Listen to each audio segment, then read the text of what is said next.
प्रिय दर्शकों, आज हम एक ऐसी प्राचीन नगरी की यात्रा पर निकलते हैं जो सदियों से रहस्यों में लिपटी हुई है। द्वारका, भगवान कृष्ण की पवित्र राजधानी जो समुद्र की गहराइयों में खो गई है। ये नगरी न केवल हिंदू धर्म ग्रंथों की कथाओं में जीवित है, बल्कि पुरातात्विक खोजों ने इसे इतिहास की किताबों में भी जगह दी है। आइए हम इस खोई हुई नगरी की पूरी विस्तृत कहानी जाने, जहाँ मिथक और वास्तविकता एक दूसरे से जुड़ते हैं। द्वारका का नाम सुनते ही मन में भगवान कृष्ण की छवि उभरती है। महाभारत, हरिवंश पुराण, विष्णु पुराण और स्कंद पुराण जैसे प्राचीन ग्रंथों ने द्वारिका का वर्णन मिलता है। कथा शुरू होती है मथुरा से, जहाँ कृष्ण ने अपने मामा कंस का वध किया। लेकिन मगध के राजा जरासंध के लगातार हमलों से बचने के लिए कृष्ण ने अपने यादव वंश को मथुरा से पलायन कराया। वो पश्चिम की ओर बढ़े और गुजरात के सौराष्ट्र क्षेत्र में पहुंचे। यहाँ समुद्र देव से 12 योजन भूमि प्राप्त करके कृष्ण ने विश्वकर्मा की मदद से एक भव्य नगरी बसाई, जिसका नाम है द्वारका।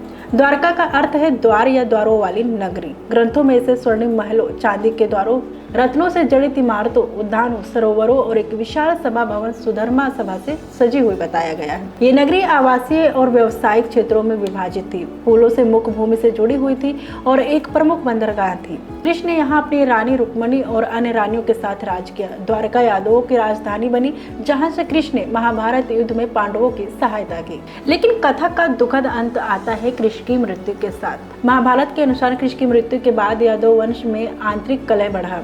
एक श्राप के कारण यादव एक दूसरे से लड़कर मारे गए। फिर एक विशाल बाढ़ आई और पूरी नगरी समुद्र में समा गई। पुराणों में कहा गया है कि कृष्ण की इच्छा से ही द्वारिका डूब गई, क्योंकि उनका अवतार कार्य पूरा हो चुका था। कुछ कथाओं में इसे दिव्य घटना बताया गया है, जो कुछ में प्राकृतिक आपदा। इस प्रकार द्वारिका खोई हुई नगरी बन गई, जो केवल किंवदंतियों में बची रही। द्वारिका का ऐतिहासिक महत्व भी कम नहीं है। प्राचीन ग्रंथों में इसका उल्लेख मिलता है।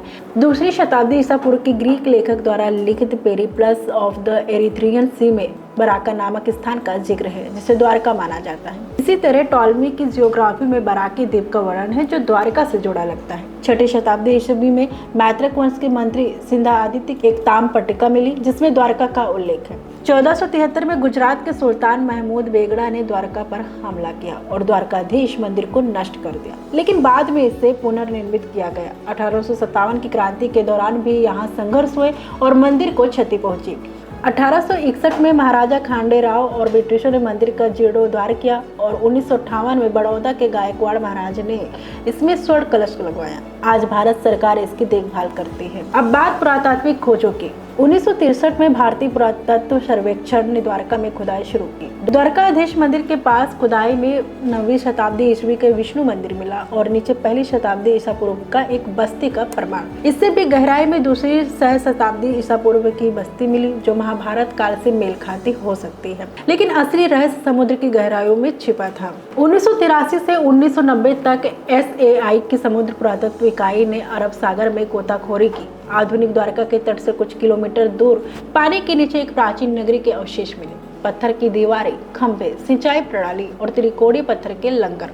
ये लंगर 15वीं से 18वीं शताब्दी के व्यापार संबंधों की ओर इशारा करते हैं, जब द्वारका भारत और अरब क्षेत्रों के बीच व्यापार का केंद्र था। कुछ अवशेषों की उम्र 3000 से 1500 ईसा पूर्व बताई जाती है, जबकि कुछ मध्य युग के। थर्मोल्यूमिनेसेंस डेटिंग के बेट द्वारका द्वीप पर 1570 ईसा पूर्व की देर हड़प्पा काल की बस्ती मिली। बेट द्वारका को कृष्ण का मूल निवासी माना जाता है, जहां शंखासुर दैत्य का वध हुआ था। खोजें मिथक को इतिहास से जोड़ती हैं। क्या ये अवशेष वही द्वारका है जो कृष्ण की थी?